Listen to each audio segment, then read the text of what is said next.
everyone. In this video we will be discussing confounding in 3-level factorial design, and the method will be defining contrast method.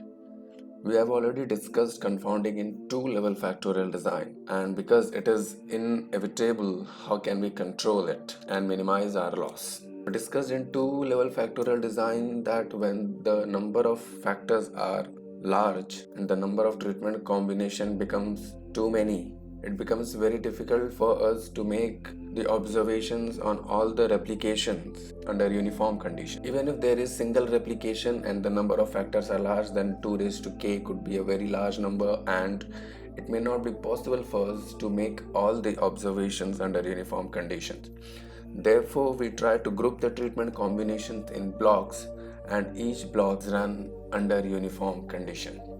When the treatment combinations are grouped in block, it happens that some of the effects turn out to be same as the block effect. That is, the sum of square for those effects cannot be isolated from sum of square of block, and this is called confounding.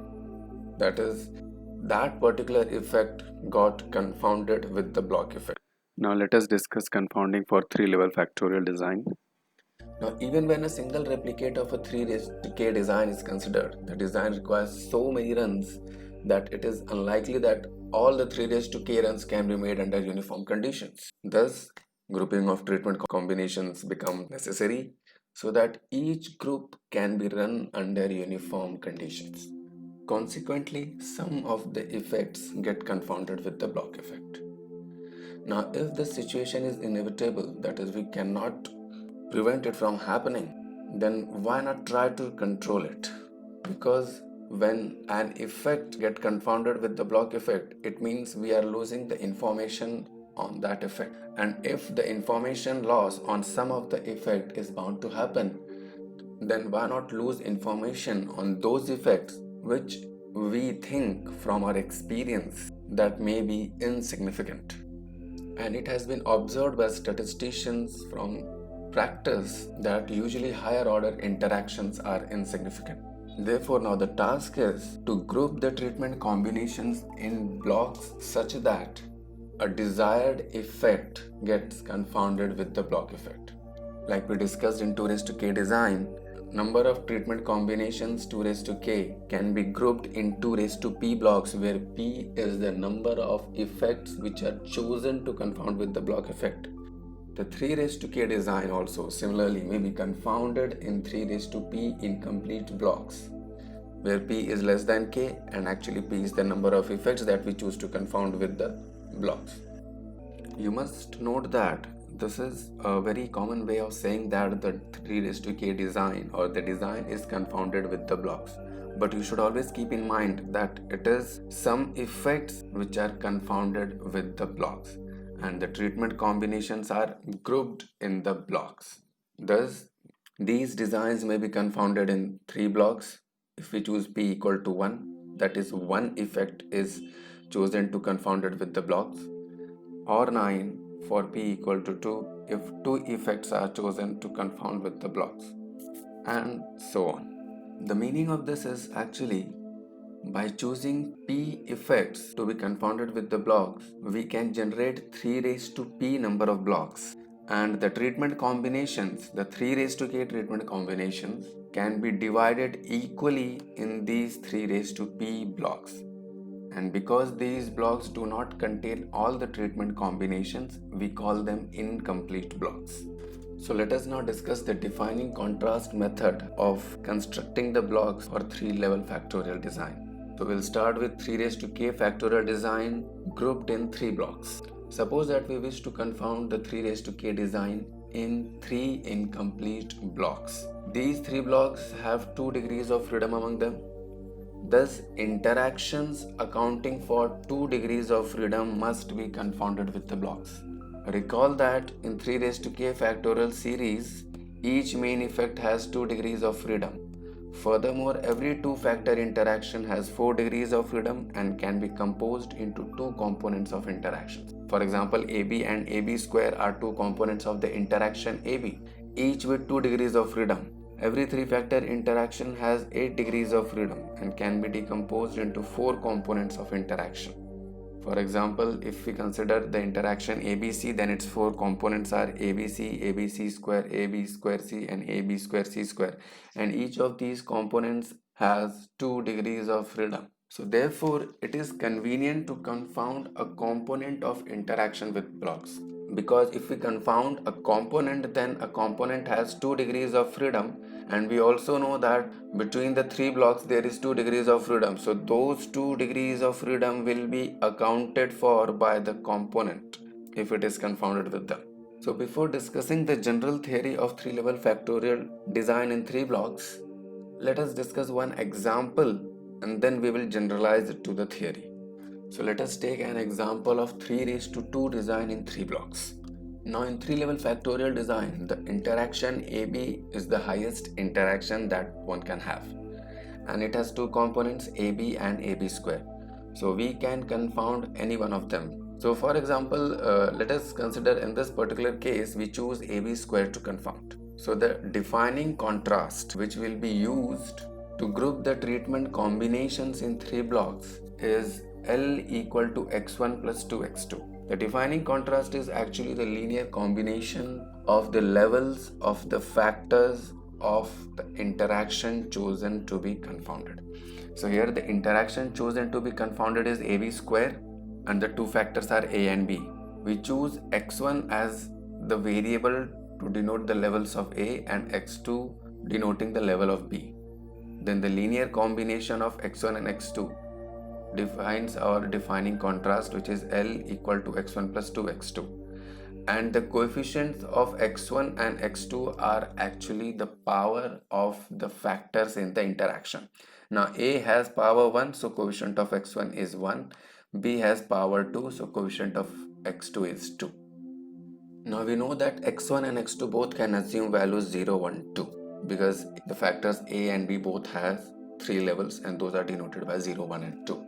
Any value of L that we get from this equation is solved using modulus 3 function. The value of L will also be 0, 1 and 2 after applying the modulus 3 function. Now this defining contrast L will be evaluated for all the treatment combinations, and the treatment combinations producing same value of defining contrast L will be put in the same block. Now because L can assume only 3 values 0, 1 and 2, treatment combinations producing value of L equal to 0 will be put in one block. Treatment combinations producing value 1 of L will be put in second block, and finally treatment combinations producing value 2 for L will be put in the final third block. So let us evaluate the defining contrast L for various treatment combinations. If you see in this table, for treatment combination 0, 0, the value of x1 is 0 and value of x2 is also 0. L will be evaluated as 1 times 0 plus 2 times 0 equal to 0. 0 to L equal to 1 times 0 plus 2 times 2, which is equal to 4. Now this 4 exceeds 2, therefore it must be evaluated using modulus 3 function, and 4 modulus 3 is equal to 1, or equivalently one can say 1 modulus 3 is equal to 4. Therefore the value of L in this case will be equal to 1. 1, 1. For x1 we put 1, for x2 also we put 1. This gives us 3. Now 3 exceeds 2. So we must evaluate this using modulus 3 function, and 3 modulus 3 is equal to 0. So value of L will be 0 in this case. For 1, 2, x1 equal to 1, x2 equal to 2, and the value of L is equal to 5, and 5 modulus 3 is equal to 2. So we see that defining contrast L is evaluated for all the treatment combination, and if the value exceeds 2, then we apply modulus 3 and get the value of L. If the value of L is already less than equal to 2, then you keep as it is, because the modulus 3 function is going to produce the same value. For example, here 0, the 0 modulus 3 is equal to 0. For 2, 2 modulus 3 is equal to 2. But for 4, we must divide 4 by 3 and remainder will be your value, which is 1. Now in this table, if you see, there are 3 treatment combinations that produce value 0 for L. 0, 0, 1, 1 and 2, 2. There are 3 treatment combinations that produce L equal to 1. 0, 2, 1, 0 and 2, 1. three treatment combination producing value 2 for L, 0, 1, 1, 2 and 2, 0. And we have discussed this that the block which satisfies L equal to 0 is actually a principal block, or the block that contains the treatment combination 1, that is 0, 0, is actually principal block. So our principal block is 0, 0, 1, 1, 2, 2 or 1 AB A square B square. And we have discussed this before that elements of the principal block actually form a group with respect to addition modulus 3. It means if any two elements of the group are added, the resultant element will be from the same group. For example, if 0, 0 is added with 1, 1, this is going to give us 1, 1. And if 1, 1 and 2, 2 are added together, the resultant value will be 3, 3. And we are going to evaluate each of the digit using modulus 3 function. This will produce 0, 0 because 3 modulus 3 is 0, 3 modulus 3 is 0.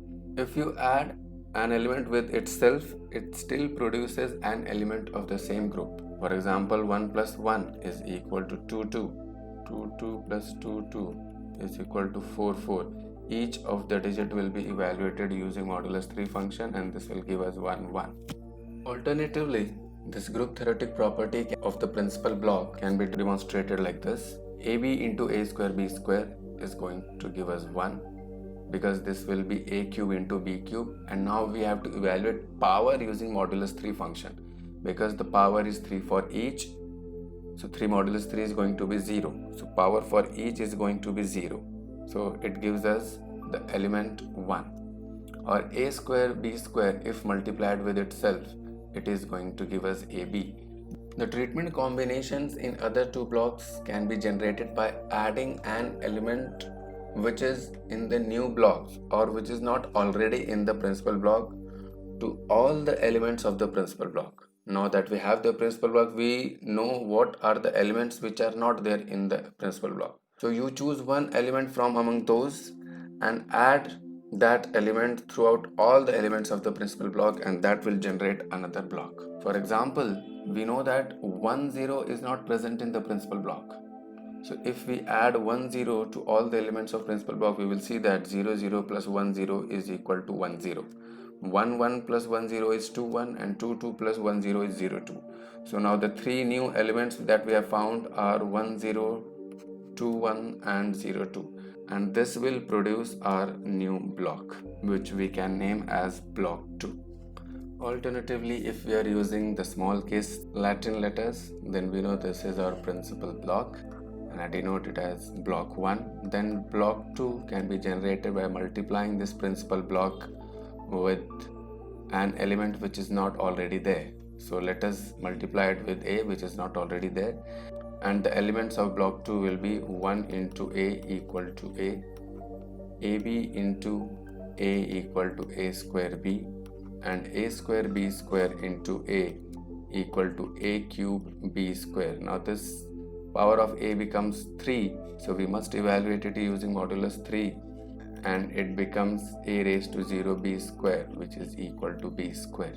So therefore the block 2 is A square B and B square.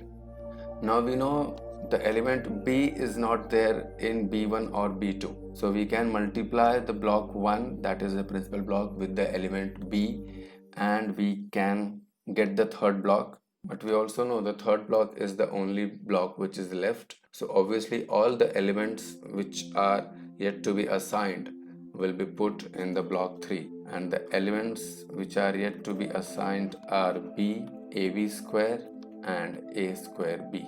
So actually I'm not going to look for the elements which are still unassigned.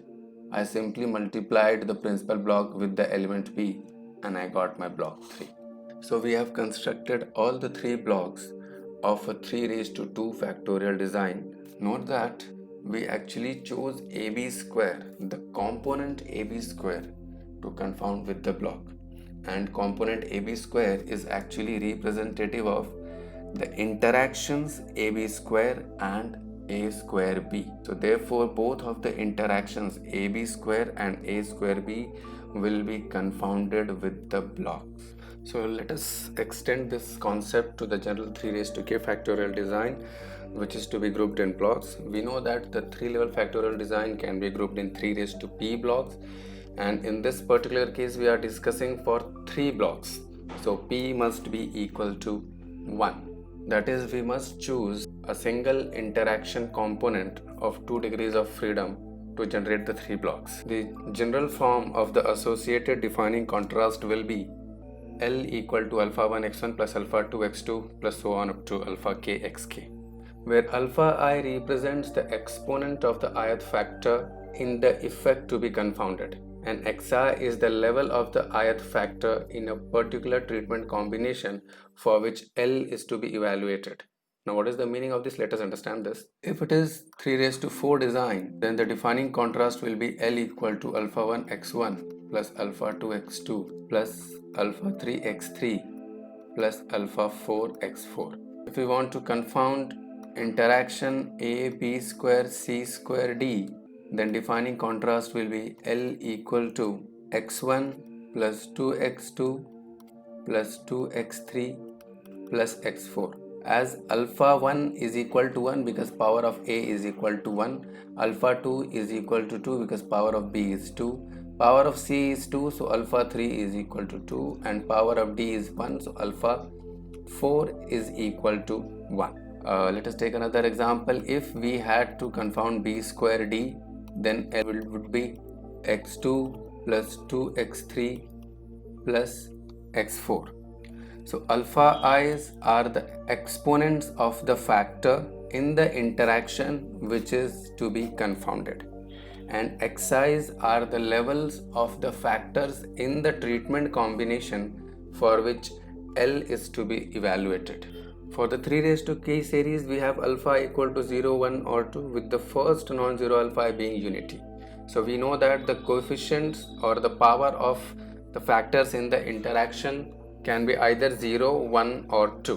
What is the meaning of with the first non-zero alpha I being unity? We know any interaction component cannot have the power of first factor equal to 2. That is, the power of the first factor in the interaction must be unity, and it is the interaction component that we choose to confound with the block in 3-level factorial design. So be it any interaction, the first non-zero alpha I will always be unity. For example, if you see a b square c square d, then first non-zero alpha I is alpha 1, which is equal to 1. For b c square d, the first non-zero alpha I is alpha 2, which is equal to 1, because alpha 1 is equal to 0 in this case. Suppose if we choose to confound cd square, then alpha 1 will be equal to 0, alpha 2 will also be equal to 0, and alpha 3 will be the first non-zero alpha I, which has to be 1, and then we have alpha 4 is equal to 2.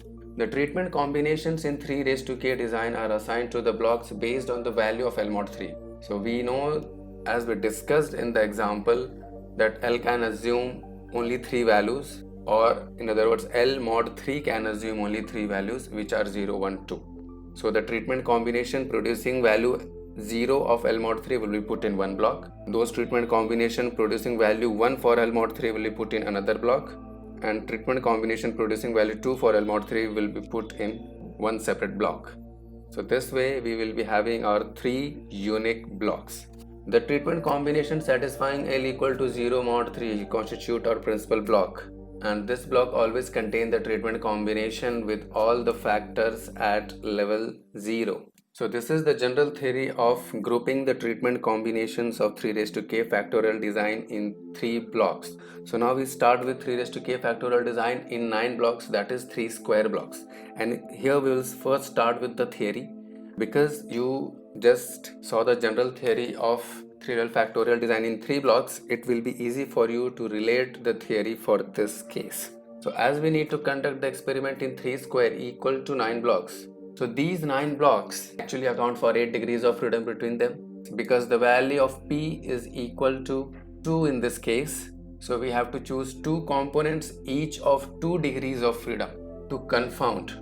So when we choose these two components each with 2 degrees of freedom to confound with the block, two more components are confounded automatically each with 2 degrees of freedom. So this way we have actually 4 components, 2 chosen independently and 2 being confounded automatically each with 2 degrees of freedom. Thus these 4 interactions together account for the 8 degrees of freedom between the blocks.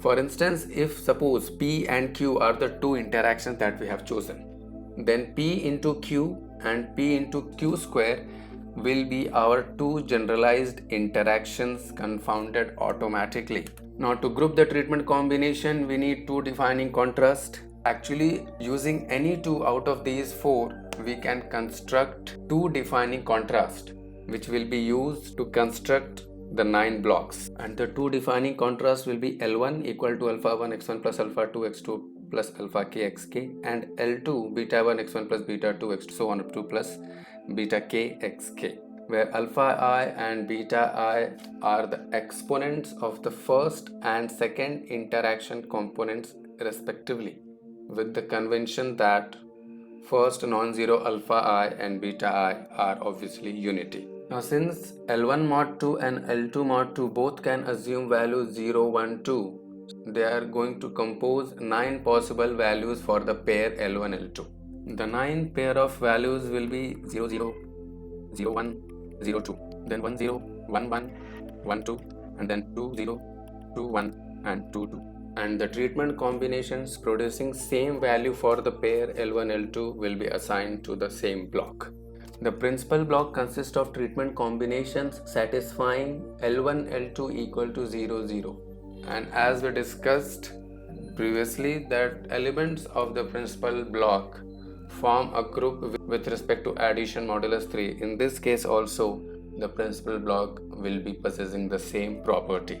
So this was the general theory of grouping the treatment combinations of 3 raised to k factorial design in 9 blocks. Now let us see one example. So we will be confounding 3 raised to 4 design in 3 square blocks. That is, the treatment combination of the 3 raised to 4 design will be assigned equally in 9 blocks. Since grouping of the treatment combinations in 3 square blocks will result in losing information on 2 interaction components, so a sacrifice must be made. So we must choose the interactions to be sacrificed. Suppose we choose 3 factor interactions ABC and AB square D square to confound with the block effect.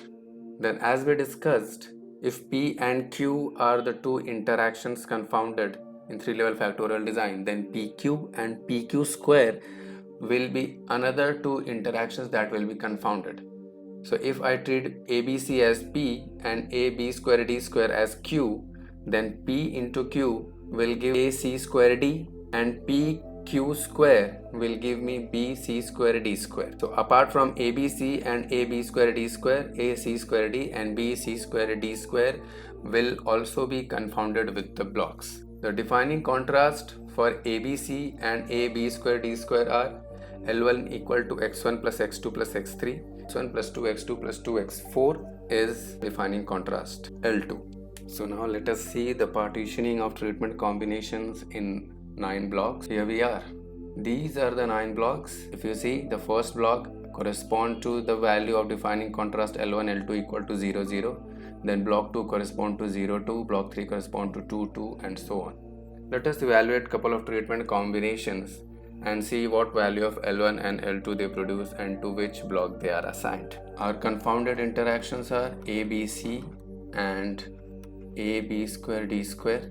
So the defining contrast are L1 equal to x1 plus x2 plus x3 and L2 equal to x1 plus 2x2 plus 2x4. So let us see what value of L1 L2 the treatment combination AB square CD produces. That is 1 2 1 1 produces. Remember that this is 3 raised to 4 design.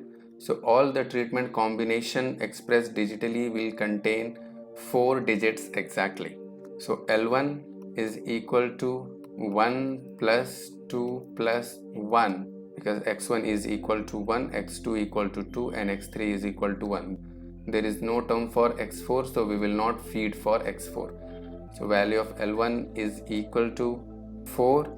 Evaluated using modulus 3 function, we will find value of L1 equal to 1. Then L2 equal to 1 plus 2 times 2 plus 2 times 1. x2 is equal to 2 in this case and x4 is equal to 1. So this is equal to 7 and it must be evaluated using modulus 3, so which is going to be 1 mod 3. If you divide 7 by 3, the remainder will be 1. So L1 and L2 are equal to 1 and 1. So AB square CD must be present in the block corresponding to 1 1 of L1 L2. Let us see if it is present there. Of course it should be. So we can see the treatment combination 1 2 1 1 is present in the block 7, which is associated with the L1 L2 equal to 1 1.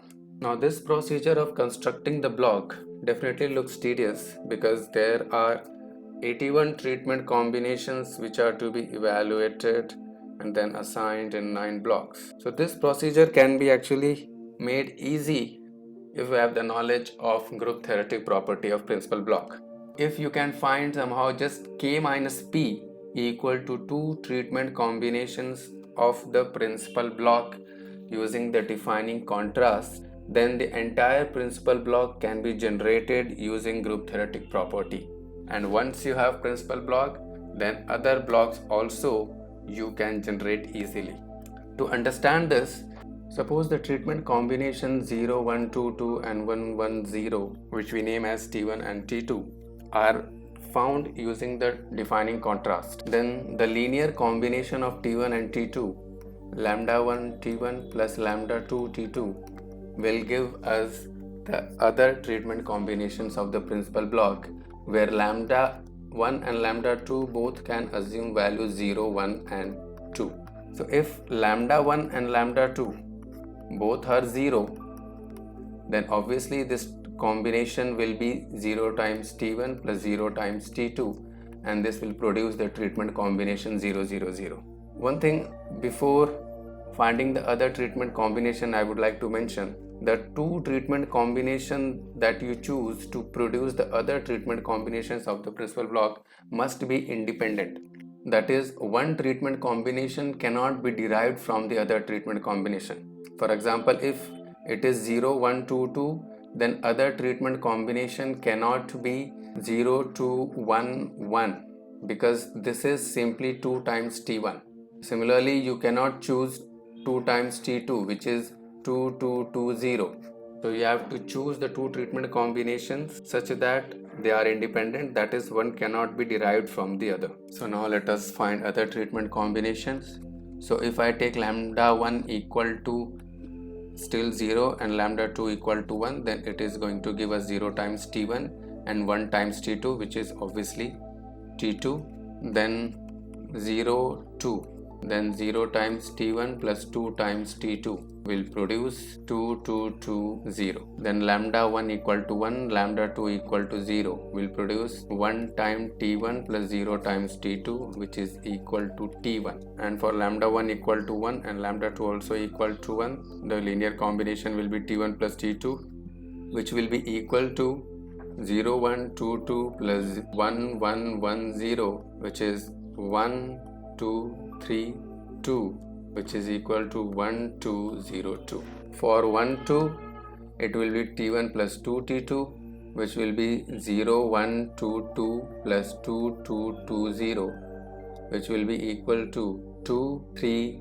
4 2, which will be equal to 2 0 1 2. Then for 2 0, it will be 2 times T1, which will be equal to 0 2 4 4 equal to 0 2 1 1. For the value of lambda 1 lambda 2 equal to 2 1, the combination will be 2 T1 plus T2, which will be equal to 0 2 4 4 plus 1 1 1 0, which is equal to 0 3 5, 4, which will be equal to 0, 0, 2, 1. And finally, for 2, 2, it will be 2 times T1 plus 2 times T2, which will be 0, 2, 4, 4 plus 2, 2, 2, 0, which will be equal to 2, 4, 6, 4, which is 2, 1, 0, 1. So this is how we can find the entire principal block using group theoretic property just by having two independent treatment combinations in hand. And if you have the entire principal block, then you know the other blocks can also be generated easily using the group theoretic property. So now that we have discussed the grouping of treatment combinations of 3 raised to k factorial design in 3 blocks, then in 9 blocks, now let us generalize this concept to the grouping of treatment combinations of 3 raised to k factorial design in 3 raised to p blocks. So the 3 raised to k factorial design can be confounded in 3 raised to p blocks of 3 raised to k minus p observations each, because the number of treatment combinations assigned to each block are same. Now because the number of blocks to be generated are 3 raised to p, so we must select p independent effects to confound with the blocks. Now as a result, some more interactions will be confounded, which will be called generalized interactions, and these generalized interactions will also have 2 degrees of freedom each. Now how do we get this number half of 3 raised to p minus 2p minus 1 of generalized interactions? So we know there are 3 raised to p blocks, so there will be 3 raised to p minus 1 degrees of freedom between them. So 3 raised to p minus 1 interactions must be confounded with the blocks. So this means 3 raised to p minus 1 by 2 pencils or components must be confounded with the blocks, each with 2 degrees of freedom. The 3 raised to p minus 1 interactions which are confounded with the blocks have 1 degree of freedom. Now we choose p independent effects in the beginning, each with 2 degrees of freedom. So this is the total number of components which are to be confounded, and p we choose independently, so the remaining must be generalized. So the difference between the two will give us the generalized confounded pencils or components, which is equal to 3 raised to p minus 2p minus 1 by 2. So this is the general theory of confounding the 3 raised to k factorial design in 3 raised to p blocks. So note that one need not select the p independent effects only to construct the defining contrast. The generalized interactions can also be chosen. The only thing that should be made sure that you select only p effects to construct the defining contrast. Now those p effects can be either independent or the generalized. And then using the p tuple of defining contrast, you can generate the 3 raised to p blocks. So as a quick illustration, consider a 3 raised to 7 design confounded in 27 blocks, that is 3 raised to 3 blocks.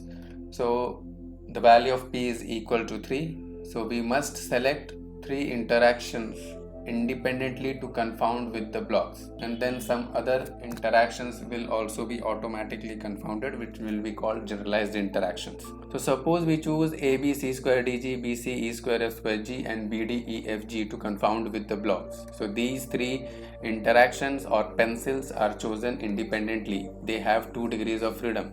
Now using these p independent effects, one can define 3 defining contrast, or one can select some generalized interactions as well, or all generalized interactions as well, to define the defining contrast. These are the defining contrasts that we have constructed corresponding to these 3 independently chosen effects.